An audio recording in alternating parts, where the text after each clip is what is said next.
Tania madam मज़ीद बेड़ा-गर्क करने के लिए आ चुकी है ज़ावियर के पास और ज़ावियर का दिमाग दिन-रात बढ़ती रहती है और उसकी ब्रेन वॉशिंग करती रहती है। वैसे तानिया बीबी, तुमको ये सब कुछ करने की ज़रूरत नहीं है। ज़ावियर खुद बहुत ज़्यादा चिड़चिड़ा-सा बंदा है, क्योंकि वो पागल हो चुका है इस सोच में कि आखिर क्या-क्या हो गया।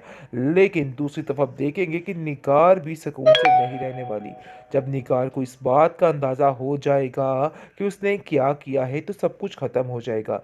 लेकिन फ़िलहाल तो ज़ावियर का दिमाग मज़ीद से मज़ीद तर बढ़ती जा रही है और उसको कहती है कि जितनी जल्दी हो सके इस काम को ख़त्म करो, क्योंकि मुझे नहीं लगता कि ये सारे काम तुम्हारे लिए अब बेहतर है। क्योंकि तानिया भी यही चाहती है और बार-बार यही कहती है। लेकिन आप देखेंगे दूसरी तरफ जुनैद कहता है कि किसी भी काम में जल्दबाज़ी मत कीजिएगा, आपके लिए ख़तरा हो सकता है।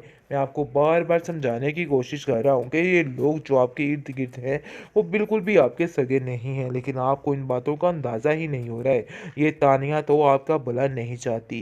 काश आपको इन सब बातों का अंदाज़ा हो जाए और पता चल जाए।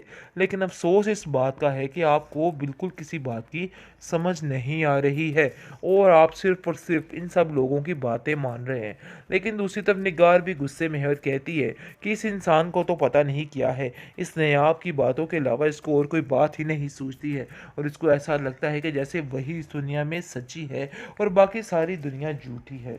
पता नहीं इसको क्या हो गया है। अच्छी भली मैं इन दोनों भाइयों के दरमियान सुलह करवाने लगी थी, लेकिन मामला फिर से ख़राब हो गया और ये लड़की फिर से वहाँ पर आ गई। सारा मामला ख़राब कर दिया। मुझे तो समझ नहीं आ रही कि किस दिन ये सारे मामलात जो हैं वो ठीक होंगे। न जाने इसको क्या हो चुका है। इसके दिमाग पे सिर्फ़ और सिर्फ़ एक ही भूत सवार है, इसके अलावा कुछ भी सोचने का नाम ही नहीं। आगे से आप देखेंगे कि वो कहता है कि आप बहुत गलत कर रही हैं, ये आपको वक़्त आने पर पता चलेगा। बार-बार आकर हमें हल्कान कर रही है, हम थक चुके हैं। जिस पर उसकी भाभी कहती है कि अरे भई पूछिए अपनी बहन से ये क्या कारनामे कर रही हैं और किधर से आ रही हैं? क्या इसको समझ नहीं आ रही? क्योंकि आगे से आप देखेंगे कि वो पूछता है आखिर मुझे भी पता चले कि क्या वजह है, मुझे नया बताओ कि क्या हुआ है, ऐसी क्या बात हो गई जिसकी वजह से इतनी परेशानी हो रही है। जिस पर उसकी भाभी कहती है कि पूछ लीजिए खुद इसी से, यही आपको जवाब देगी कि आखिर ऐसी क्या बात हो गई है और क्या वजह है। बहुत परेशान है और रोती दिलाती कहती है कि आप लोग जो समझ रहे हैं ऐसा वैसा कुछ भी नहीं है, इस सारी बातों को अपने दिल से निकाल दें, क्योंकि ऐसा कुछ भी नहीं है, मैंने ऐसा कुछ भी नहीं किया है। आप लोग बिला वजह परेशान हो रहे हैं। आखिर क्यों ऐसा कर रहे हैं? छोड़ दीजिए ये सारी हरकतें। जो कुछ भी हुआ सरासर इल्ज़ामात थे। लेकिन अब देखेंगे कब कोई उसकी बात पे यकीन कर रहा है। सब उसको गलत और कसूरवार ही कह रहे हैं। लेकिन दादी जान को जैसे ही इस बात पर पता चलता है तो वो कहती है कि नयाब, मुझे तुमसे इस समाकत की उम्मीद नहीं थी। तुम्हें ऐसा नहीं करना चाहिए था। बिल्कुल बेवकूफ़ों वाली हरकत की है तुमने।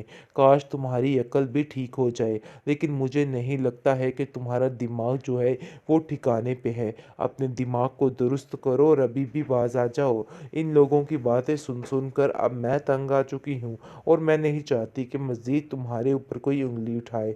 जिस पर वो भी चीखने चिल्लाने लग जाती और कहती है कि मैं भी अब बस कर चुकी हूँ, यानी कि अब मेरी भी बस हो चुकी है।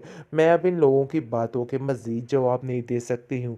बात ये है कि आप लोगों को बस अब अपनी ही मर्ज़ी करनी है और मुझे अपनी मर्ज़ी करनी है। मुझे किसी से कोई लेना देना, कोई कर्ज़ नहीं है। आप देखिएगा कि नायाब जो है वो भी अपनी बातों पर आ जाती है और सबका ठान कर मुकाबला करती है।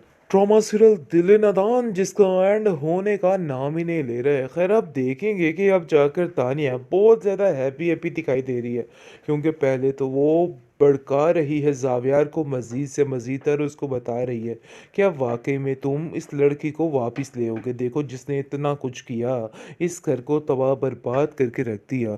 लेकिन अफ़सोस की बात ये है कि तुम उसको छोड़ भी नहीं रहे। ये कहाँ का असूल है, देखो इस असूल को तोड़ो और उसको छोड़ दो। जिस पर ज़ावियर उसको कहता है कि नहीं, इतनी जल्दी मैं ये काम करने वाला नहीं हूँ और ऐसा नहीं करूँगा, क्योंकि मैं उसके रास्तों को आसान नहीं कर सकता। जिस पर आप देखेंगे कि मज़ीद भड़क रही है तानिया और वो जानती है कि ये काम बहुत गलत है। लेकिन वो अभी भी निगार के दिमाग पर सवार है और कहती है कि निगार आंटी, ये सारा क्या मामला है? मुझे तो ऐसा लगता है कि जैसे कि ज़ावियार उसको वापस लेकर आएगा, क्योंकि नायाब के बगैर उसका गुजारा नहीं है। जिस पर आप देखेंगे कि निगार कहती है कि नहीं, ऐसा कुछ भी नहीं होने वाला, ये सिर्फ़ और सिर्फ़ तुम्हारी गलतफ़हमी है।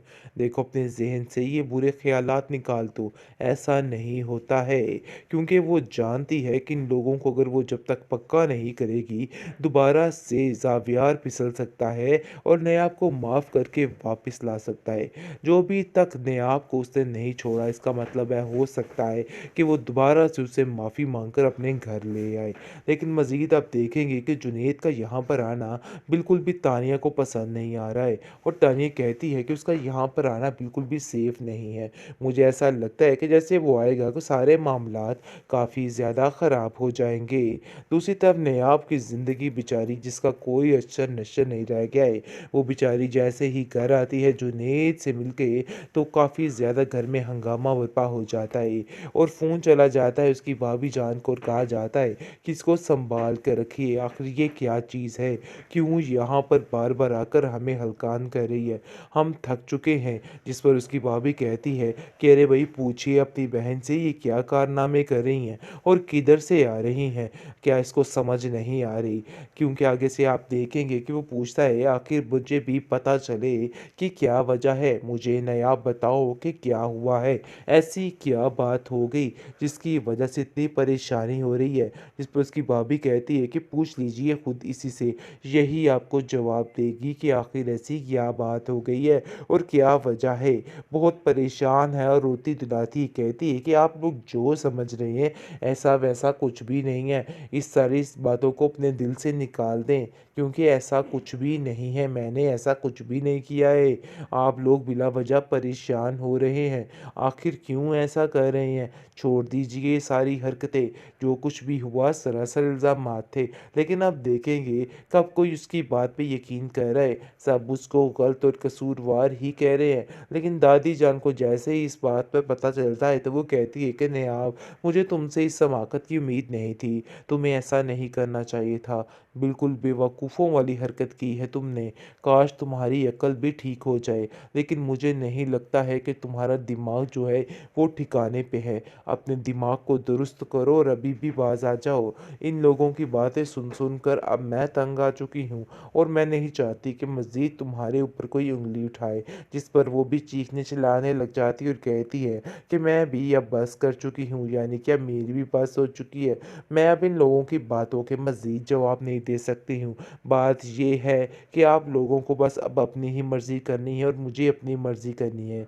मुझे किसी से कोई लेना देना, कोई कर्ज़ नहीं है। आप देखिएगा कि नायाब जो है वो भी अपनी बातों पर आ जाती है और सबका ठान कर मुकाबला करती है।